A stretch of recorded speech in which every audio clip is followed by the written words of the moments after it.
ادخلوا هذه القرية فكلوا منها حيث شئتم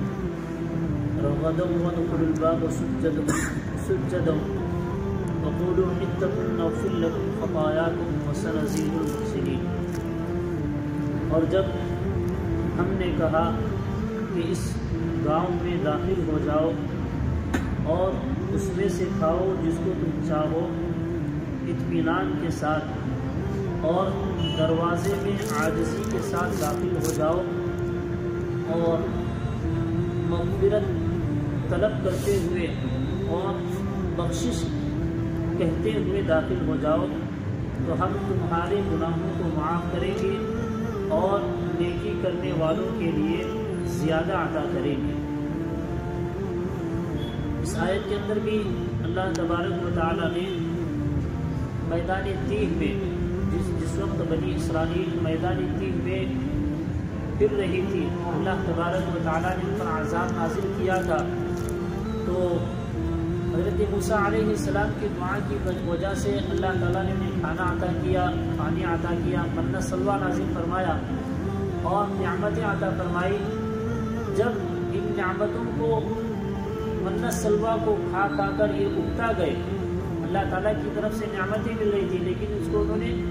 یہ کہا کہ ہمیں یہ نہیں، دوسرا اور کچھ چاہیے، دوسرا ہمیں کھانا چاہیے، ہمیں من سلویٰ نہیں چاہیے۔ تو اللہ تبارک و تعالیٰ نے انہیں حکم دیا۔ یہ واقعہ بھی میدان تیہ کے درمیان کا ہی ہے۔ حضرت شاہ عبد القادر غائبوری رحمۃ اللہ علیہ بیان فرماتے ہیں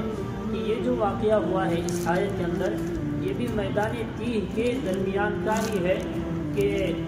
جس وقت انہوں نے کہا کہ ہمیں دوسرا کچھ کھانا چاہیے، تو اللہ تعالیٰ نے حضرت موسیٰ علیہ السلام کے ذریعے سے حکم دیا کہ کام کرو، یہ فلاں گاؤں ہے، فلاں شہر ہے، تو اس میں عاجزی کے ساتھ، انکساری کے ساتھ تم اس میں داخل ہو جاؤ، اور جس وقت تم اس میں داخل ہونا تو یہ کہتے جانا حطتن حطتن، یعنی اے اللہ ہمیں بخش دیجئے، اے اللہ ہمیں بخش دیجئے، ہمیں معاف کر دیجئے، یہ کہتے ہوئے اور عاجزی کے ساتھ اس کے دروازے میں سے داخل ہونا۔ اور جب اس شہر میں تم جاؤ گے، اس گاؤں میں جب تم جاؤ گے تو وہاں پر تمہیں بہت کچھ کھانے کو ملے گا، اور جتنا تم چاہو گے اتنا ملے گا، اور بے حساب اطمینان کے ساتھ تم اس کو کھا سکتے ہو، اتنا تمہیں کھانا ملے گا۔ تو اللہ نے یہ حکم دیا، لیکن انہوں نے یہاں پر بھی ایک اللہ تعالیٰ کی یہاں پر بھی ایک نافرمانی کی کہ کیا کیا انہوں نے، آگے فرماتے ہیں اللہ تعالیٰ فَبَدَّلَ الَّذِينَ ظَلَمُوا قَوْلًا غَيْرَ الَّذِي قِيلَ لَهُمْ فَأَنزَلْنَا عَلَى الَّذِينَ ظَلَمُوا رِجْزًا مِّنَ السَّمَاءِ بِمَا كَانُوا يَفْسُقُونَ۔ ظالموں نے بات کو بدل دیا اس کے علاوہ جو ان سے کہا گیا تھا، تو ہم نے ظالموں پر آسمان سے عذاب نازل کیا ان کے گناہوں کی وجہ سے۔ تو جب انہیں حکم دیا گیا کہ تم اس شہر میں داخل ہو جاؤ اور یہ کہتے رہنا حطتن حطتن، جیسے اس امت کو کثرت سے استغفار کرنے کو کہا گیا، اور تو اسی طرح سے بنی اسرائیل کو بھی یہ حکم ملا تھا، چونکہ انہوں نے نافرمانی کی تھی اللہ تعالیٰ کی، جہاں پر جانے کو اللہ نے فرمایا تو وہاں نہیں گئے، واپس آ رہے تھے، تو اللہ تعالیٰ نے کہا کہ اس میں جب تم جاؤ گے تو یہ لفظ بار بار پڑھتے رہنا حطتن حطتن، یہ کہتے ہوئے داخل ہونا۔ اس کا معنی یہ ہے کہ اے اللہ ہمیں معاف کر دیجئے، ہمیں بخش دیجئے، ہمارے گناہوں کو معاف کر دیجئے۔ لیکن ان لوگوں نے اس لفظ کو بدل دیا، کیا کہنے لگے حنتتن۔ حنتتن کے معنی ہیں چاول، گیہوں، اناج اور غلے کے۔ جو انہیں کہا گیا تھا کہ حنتتن کہنا ہے، تو اس کے بجائے میں اس کے جگہ میں حنتتن کہنے لگے۔ تو اللہ تعالیٰ کو ان کی حالانکہ نافرمان ہے، اس کے باوجود بھی جب نافرمانی پر استغفار کرنے کو کہا ہے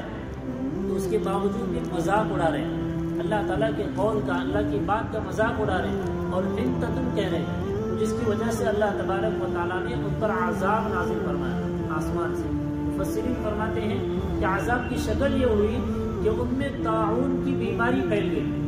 جیسے ابھی کورونا آیا تھا اس طرح کی ایسی بیماری ان کے اندر پھیل گئی جو پھیلتی ہی چلی گئی، اور جس کی وجہ سے 70,000 لوگ ان کی مارے گئے، 70,000 لوگ مر گئے اس بیماری کی وجہ سے۔ یہ اللہ تعالیٰ کی طرف سے عذاب تھا جو ان کے اس عمل کی وجہ سے اترا تھا۔ تو اللہ فرماتے ہیں کہ ان کے گناہوں کی وجہ سے ان پر ہم نے آسمان سے عذاب کو نازل کیا۔ اللہ تعالیٰ ہمیں کہنے سننے سے عمل کی توفیق عطا فرمائے۔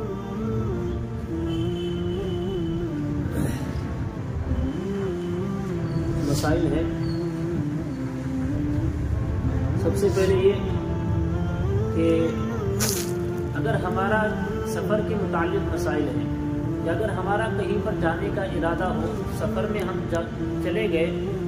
اور وہاں پر ہمارا ارادہ ہے کہ ہم 8 دن رہیں گے، 10 دن رہیں گے یا 4 دن 5 دن، اتنی کم مقدار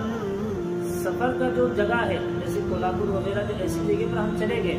اور وہاں پر ہمارا ارادہ ہے 8 دن یا 10 دن کے رکنے کا ارادہ ہے، تو ہم مسافر ہی ہوں گے، ان کے 2 رکعت ہی پڑھنی ہے۔ لیکن ہمارا جو کام تھا وہ کام پورا نہیں ہوا، جو کام ہمارا 8 دن میں ہونا تھا وہ کام نہیں ہوا اور زیادہ 8 دن ہمیں لگ گئے، جس کی وجہ سے 15 دن سے اوپر ہو گئے